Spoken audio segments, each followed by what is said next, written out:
السلام عليكم. وعليكم السلام ورحمة الله. እንኳን ደህና መጣችሁ። እንኳን ደህና ቆያችሁ። እስኮ ባላለሁ ማሻአላህ ስለመጡ ደስ ብሎኛል። ምን ልታዘዝ? ምን ላግዘውት? አንድ ሰው ልጅ አለችብኝ እዚህ እንድትማር ፈልጌ ነው ያመጣው። ኦኬ ዘንድሮ እንድገባ ነው የፈለጉት? ትምህርት ቤታችን ሞልቷል። አሁን መቀበል እንኳን አንችልም። 20 ተማሪ ነበር የመቀበል አቅም ያለን። አሁን ግን ያን መቀበል አንችልም። ያው 20 ተማሪዎች ሞልተዋል። ማደሪያም ያለን ለ20 ተማሪ ብቻ ነው። ስለዚህ ኢንሻአላህ በቀጣይ ከተሳካ ያኔ እንቀበለታለን። እና እስከዛ የት መሄድ አለባት? የት ትሄድሽ? እኛ እዚህ ያለ ብለን ለሁሉም እንቢ ብለን ብዙ ቦታዎች አሉ አይደለም ለራሷ ለኛ የሚተርፉ ብዙ ሰዎች አሉ። ግን እኛ እዚህ ይሻላል። ችግሩን በደንብ ረዳለሁ። እኔም በዚህ ህመም ውስጥ ያለፍኩ ነኝ። ህመሙን በደንብ ረዳዋለሁ። ግን ምን ላድርግ? ህመሙን ብቻ መረዳት አይደለም የምፈልገው፣ እንድትረዱ ልጄን እንድትቀበሉኝ ነው የምፈልገው። በአላህ ይጆታል። እውነት ነው። አንዴ ተረጋግተው ይረዱኝና ያዳምጡኝ። ያው ማድረግ የምንችለውና ለማድረግ የምንችለው እዚህ ያለን ማደሪያ 20 ተማሪ ነው። መቀለብም አጠቃላይ ሁኔታቸው የሚኖሩት እዚህ ነው። እኔ ችግሩን በደንብ አውቃለሁ። ይሄ ህመም በደንብ ይገባኛል ከማንም በላይ። ግን ማድረግ እችላለሁ። ያው ማድረግ የሚችለው ብቻ ነው ሰው ማድረግ የሚችለውና ባይሆን ከተሳካልን ማስራፊያ የመስራት ሐሳብ አለ። ይሄ ማስራፊያ እንዲሳካዶ ያድርጉ። እኔ ምንም አፍ ምለው ነገር የለም። በአላህ ይጆታለሁ። ልጄን ተቀበሉኝ። በቃ ልጄን ተቀበሉኝ። እዚህ በር ላይ በረንዳም ላይ የትም ቦታ አኑሯት ተቀበሉኝ። በቃ እኔ የትም መውሰድ አልችልም። እኔ የት ልውሰዳት? ይቅርታ እንግዲህ የምንችለው ይሄን ስለሆነ ነው። ምን ላድርግ?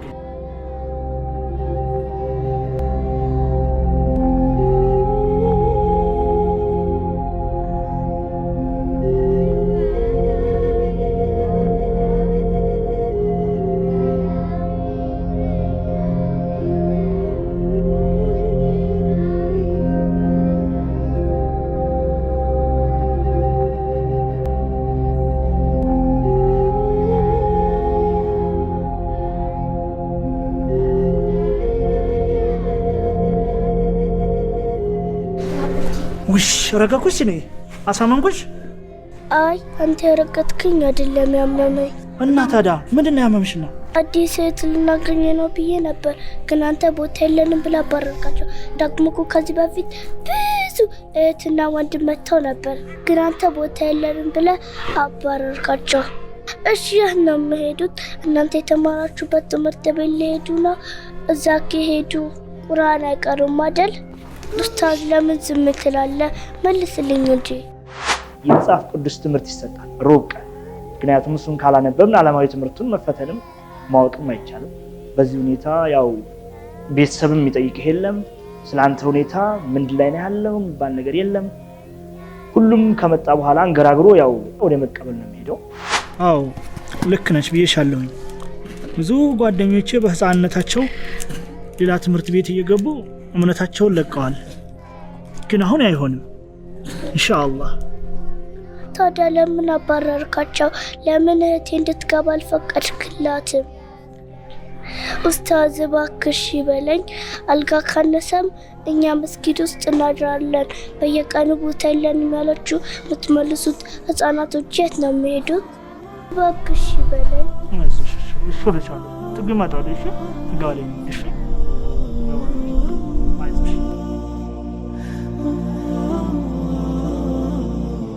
يا رجائي يا رجائي يا رجائي يا رجائي يا رجائي يا رجائي ማዘርዬ ምን ሆነው ነው? ልጅ ትምህርት ቤት አምጥቻ ልቀበልም ማለት አብሽሪ። እኛ እዚህ ሰፈር ስለሆነ ምን አብሽር ትሉኛላችሁ? ከጠዋት ጀምሬ እኮ እየለመንኳቸው ነው እምቢ ብለውኛል። እኛ እዚህ ታይኩኝ ከዚህ እዚህ ይሻላል ማለት ያው በቃ ምንም ነው።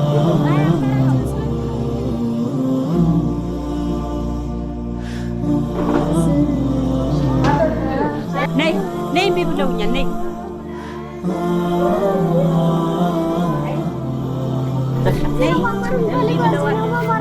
ነይ እምቢ ብለውኛል። አይሆንም ብለዋል። ነይ አልፈልግም ብለዋል። በቃ ቤታችን እንሂድ በቃ ብለዋል። አልፈልግም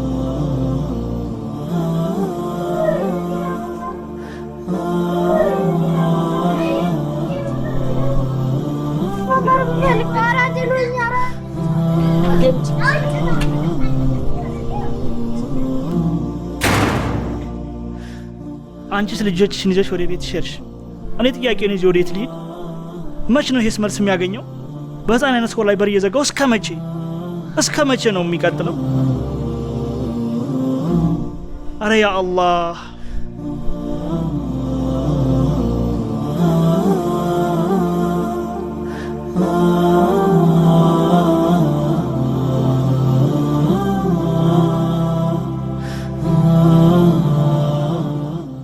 ይህ እውነት ሙስሊም አይነ ስውራን በየዕለቱ የሚጋፈጡት መራር ሀቅ ነው።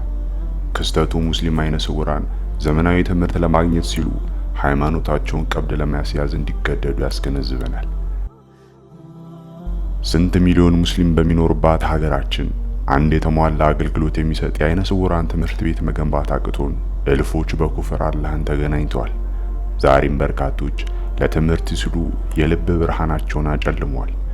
ቀላል የማይባሉ ሙስሊም አይነ ስውራን አሁንም ወደ ሚሽን ትምህርት ቤቶች እየተጓዙ ነው። ይህ አሳዛኝ እውነት ለእኔና ለእናንተ የህይወት ዘመን ፈተና ጥያቄ ሆኖ ይኸው ጆሮአችን ላይ ደርሷል። ለጥያቄው ተገቢ ምላሽ ሰጥተን ከጌታችን ምንዳ ማግኘት ወይም ጥያቄውን አላየንም አልሰማንም ብለን ገፍተን ቅጣቱን መቀበል ምርጫው ለኛ የተተወ ነው። ካላቸው ላይ ያካፈሉ ባለቀና ልቦች በለገሱት ገንዘብ በሸገር ከተማ የህፃን አዳሪ ትምህርት ቤት ገንብተዋል።